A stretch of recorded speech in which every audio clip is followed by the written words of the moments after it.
So what's going on, Craftinistas? November is literally around the corner, so I've got to get these Thanksgiving cards made up and out, getting ready to get mailed out. Can't be with all family, so it's nice to send a thoughtful message in the mail. I'm going to go ahead and make some envelopes first before I get my cards together. I wanted something different. Um, I found this pattern at Tuesday morning and I thought it was unique. So I'm going to go ahead and cut this at 8.5 by 8.5 so I can put this on my envelope punch board. I'm making this a little bit bigger than the A2 size standard card because I always use embellishments and things that pop up on my cards. So this way they will fit in the envelope. So all I did was cut that 8.5 by 8.5. Then I'm going to measure 3 3/4 on the left side of this. Once I line that up, all I'm going to do is go ahead and punch and score. So I punched the one time and I'm going to score. Now I don't have to measure anymore. All I have to do is just turn and line up that line that I just scored. I'm just going to line up my line every time and punch. And it's that easy. It's not that hard to make your own envelopes. If you're going to make several, it's a little bit tedious, but if you're just going to make one card, it doesn't take that long at all just to make one envelope.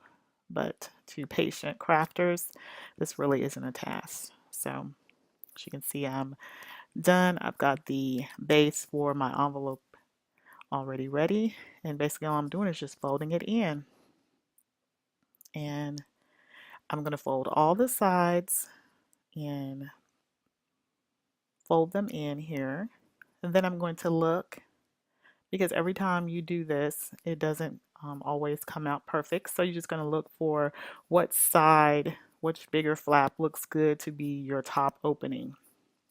And so once I decide that, I'm ready.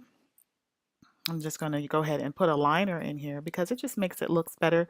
If you haven't checked out my previous video, you can see a tip about those liners, how I made those. And that's it for my envelope. So here I'm starting out with my card. I'm getting these circles that I cut out, just a punch, just an oval punch.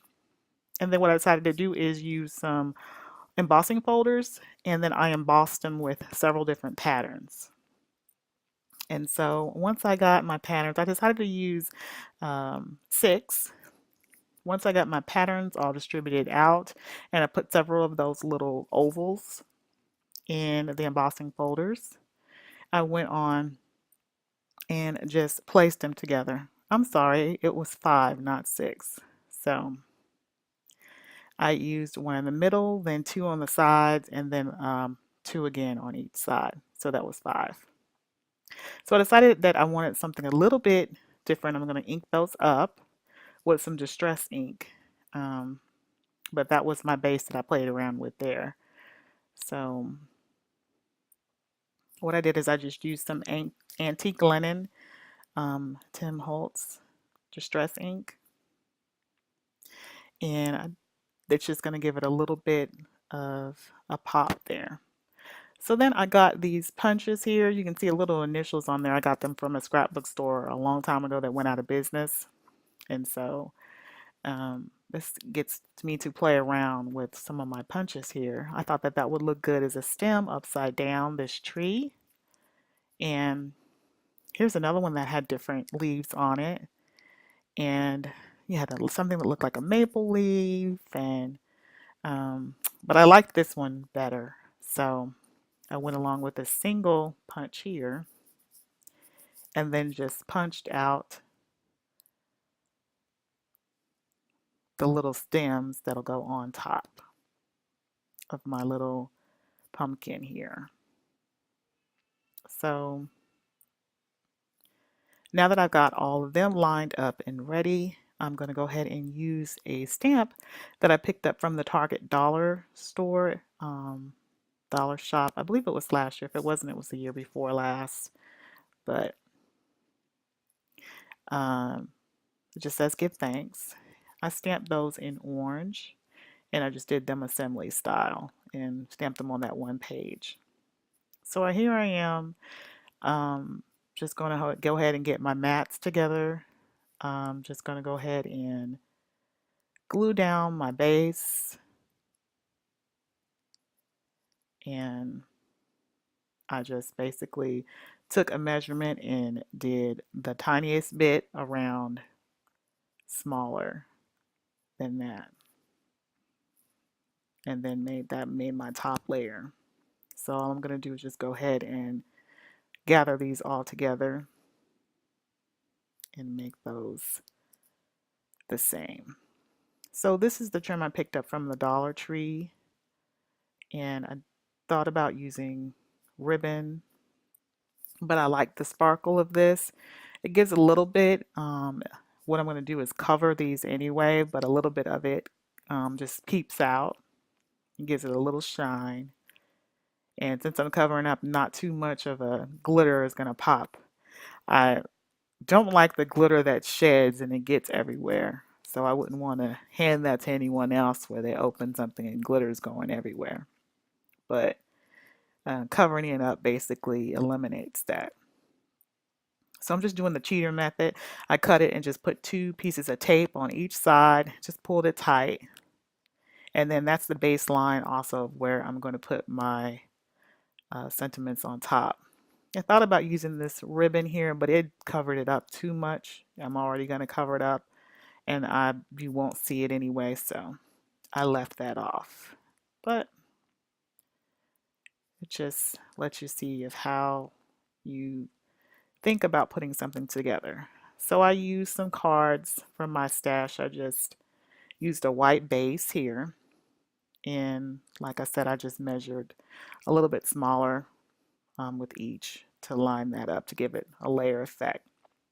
So I went on and used some pop dots and popped those pumpkins on there. I just think used 3 across and just put those pumpkins on there.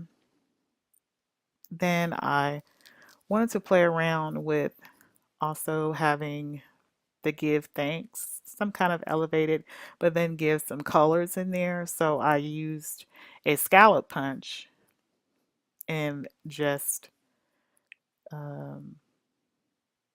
layered on each side. Just kind of hug that in there, and that brings out the orange in my sentiment, but also it just gave a little bit of dimension to my sentiment there. And so once I thought, okay, this would work, I'm going to go ahead and put some pop dots on the back of that, just like I did the other one. I line those up, take the back of those off, and then I'm just going to pop that right there on top of the card.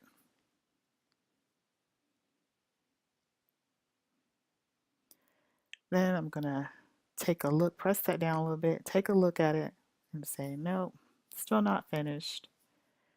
Got to add, according to me, got to add some bling, always. So I'm going to use my glue here. That is that art glitter, the best glue around. You can't really find that in stores. If you're a crafter and you've heard about the art glitter glue and you never tried it, that's how I was. And then I tried it and it was a whirlwind change. So I'm going to leave a link to my influencer Amazon store where you can pick up some if you would like to. I'm telling you, it is a life changer for a crafter. So I'm using these little bling stickers from the Dollar Tree. They had the different colors lined up on there. And I was like, I'm never going to use this. I don't know why these different colors are on here, but if I just take them off separately, I've got my orange here that I wanted, and I'm actually using them. So I tried to eventually get around to using um, my stash. So now that I've got that orange here, I'm still not done. I'm pulling out these stickers here. Pick these up at Michael's. either last year or the year before from my stash.